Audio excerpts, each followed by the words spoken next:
السلام عليكم ورحمة الله وبركاته هردفتوتا كبجمتوتا أمانات بكم جرتنا متكشتي جرتو بقى جراتنا سنين akkasuma warri amantii biraas shama harka fuuni obboleen kiyya hunda keessanoo salaamtaan tiitan irraa kaate bakka isin jirtanitti sinaa dhaqqabdi isiniin jecha arra walitti deebinee jiran isiniin obboleen kiyya maaliif walitti deebinee yottan fiiloo guyyaa isniinaatiin walitti deebinee jechuudha warri yuutuuba kiyyaaf haarawaa taatan sabskiraayib godhuu hin dagatinaan isiniin jaa warri duraan sabskiraayib naaf godhanii jirtan ammoo laayikii naa godhuu hin dagatinaan isiniin jaa obboleen kiyya hedduun isin jaaladha hedduun isin kabaja fiidiyoo tana hanga dhumaatti ilaalaan isiniin zaantu zaa meeqa zaa sagalii fi canaa zaa arbaa akkasumatti fakkaatti yaa yeroo san asirii salaateen gabbuu jira jechuudha.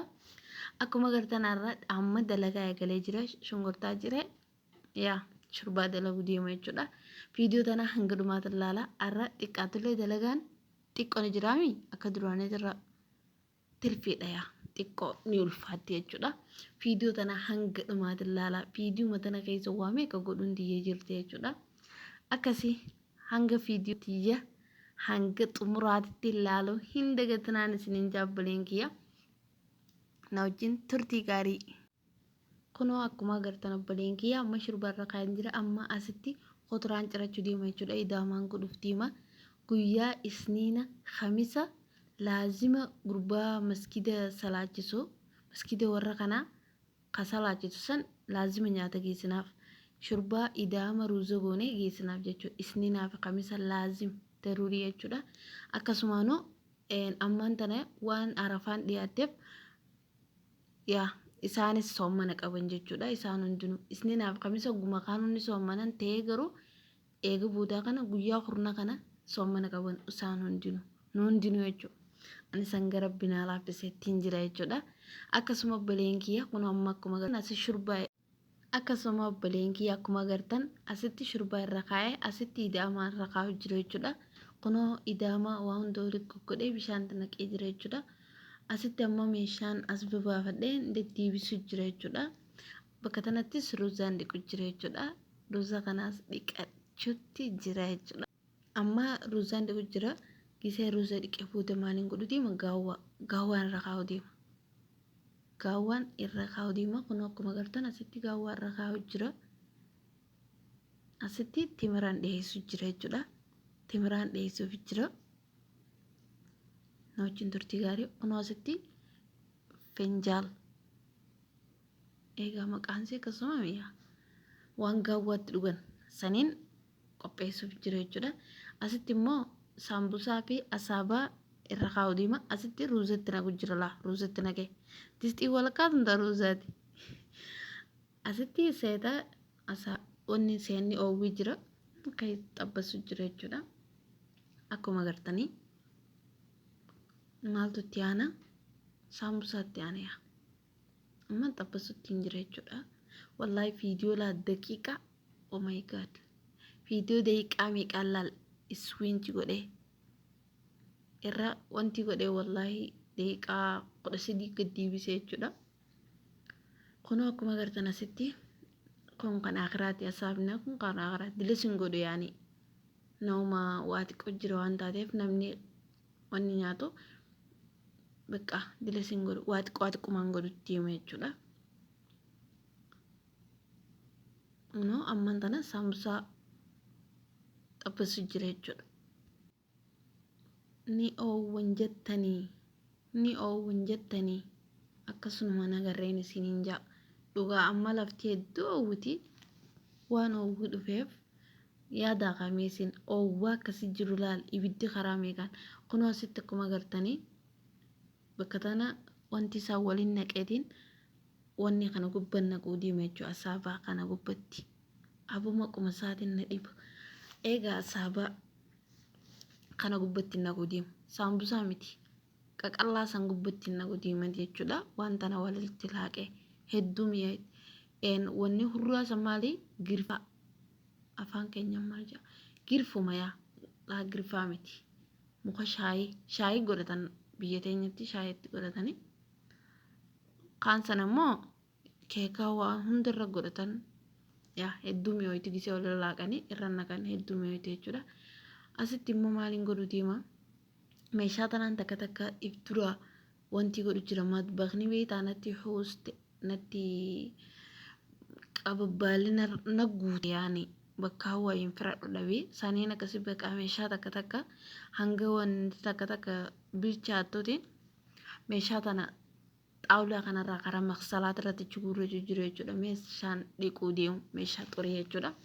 Asitti immoo anis soommanaan qabu akkuma isiniin jee asitti soommana furuu deema. Bishaanii fi timira dhiyeeffadhe soomana kiyyalee fureetiin jira jechuudha. Amma ka'ee nyaata gurbaa saniitiin dhiyeessuu deema jechuudha. Kun akkuma agartan idaama naqeefii jira. Akkuma agartan kun dhiyeesseefittiin jira. Amma asitti idaama naqeefiitiin jira jechuudha. Idaama booda ammaaltu shorbaa jira jechuudha. Akkuma agartan fiitiin jira. Shorbaa akkuma guyyaa tokko viidiyoo dalagee ture. Shorbaa qallaalama saniin dalagee jechuudha. Asitti immoo ruuzaa kuno ruuzaas naqeefiitiin jira. Hedduu takka guuteelaa ruuzni maa achi faffacaastee midhaan hin jeena ruuzni hedduu guute. Sanbooda ammas maaliin godhaa jiitii yaadee ture jechuudha. Wayin irraanfadhe ni beetani. Laalaa matbaqni waan fakkaatu oh my god. Matbaqa kana ifturaan tasgabbeessuu deemu. Amma kun matbaqa xumuree jira meeshaa dhiqee xaawulaa massee iftura qoqopheessee jechuudha. Ammas maaliin dalaguu deemaree. Amma kunoo asitti kuturaan jira jechuudha.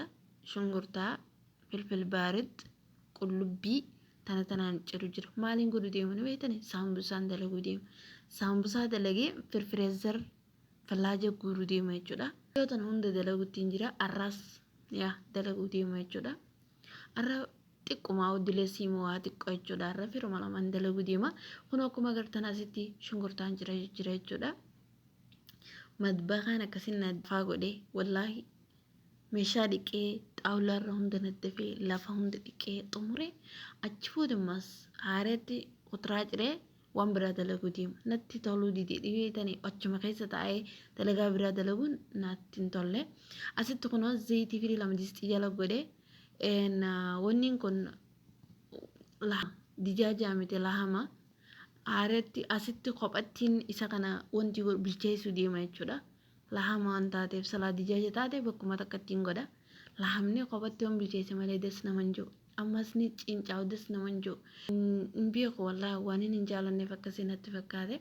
Kun akkuma agartan distii kophaatitti lahama bilcheessu jira jechuudha. Asitti immoo kunoo kan asii kanatti kuduraa isaatiin asitti kishnaa isaa walitti goggodhuu deema jechuudha. Lahamni amma ni jiraame xiqqoo bakka bilchaachuu dhiyaate shunkurtaa itti naqadhee distii asii natti jechuudha. Shunkurtaa itti naqadhee shunkurtaan gisee xiqqoonaaf qoma san itti naquu deema jechuudha. Okay, isinii galteemi?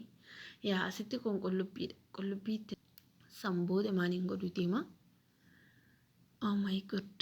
Amma sanbooda lahama kanaan itti gannaquu deema laala. Lahama kanatti gannaqa. Amma lahama baatitti bishaan isaa irraa ficcisiisee bilcheessee akkasitti achi booda asitti naqee soogiddeetti naqu jira. Okay, isinii galteemi? Laatu kan inni namatti naqamu filfil baarid barbaree qabbanooytu qaccee qabbanooytu akkasiya. Asitti immoo baharaatatti naqu jira jechuudha. Asitti maal jaaniin awaaja maal isa? Egaa awaajuma natti fakkaata awaaja itti naqee achitti kurkumii itti naqee asitti immoo jazaraan itti naqu jira jechuudha. Jazarri wantiidha maali kan gishramee kan gishti firfireezar jira saniin baasee itti naqee jechuudha jazara kuni. Amma maaltu hafee akkuma agartanii jazara itti naqeetiin jira. Xiqqoo itti daboolee gisee wanti hangisa hundi walitti gisee xiqqoo bilchaatte sanbooda wanni itti godhu deema jechuudha. Maali akkanarra gahee jira.